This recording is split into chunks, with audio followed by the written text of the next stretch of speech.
بسم اللہ الرحمن الرحیم۔ السلام علیکم ورحمۃ اللہ وبرکاتہ۔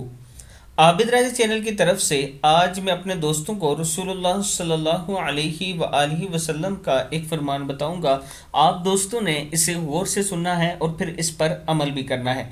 حضرت ابو ہریرہ رضی اللہ تعالیٰ عنہ فرماتے ہیں کہ رسول اللہ صلی اللہ علیہ وآلہ وسلم نے ارشاد فرمایا، مسلمان کو جو زخم اللہ کی راہ میں لگایا جاتا ہے وہ قیامت کے دن اپنی اسی تر و تازگی کی حالت میں ہوگا جیسا کہ اس وقت تھا جب وہ لگایا گیا تھا، یعنی خون بہے گا اور اس کی خوشبو مشک کی سی ہوگی۔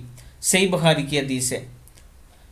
اللہ کے راستے میں مسلمان کو جو زخم دیا جائے گا، کل قیامت کے دن وہ اسی طرح تر و تازہ ہوگا اور اس میں سے خون بہہ رہا ہوگا اور اس کی خوشبو مشک سی ہوگی۔ رسول اللہ صلی اللہ علیہ وآلہ وسلم کا فرمان ہے۔ میں اپنے دوستوں سے گزارش کروں گا کہ اس ویڈیو کو آپ نے آگے ضرور شیئر کرنا ہے، اور جب بھی ویڈیو شیئر کریں صدقہ سمجھ کے کیا کریں، اللہ تعالیٰ آپ کو اس کا اجر ضرور دیں گے۔ السلام علیکم ورحمۃ اللہ وبرکاتہ۔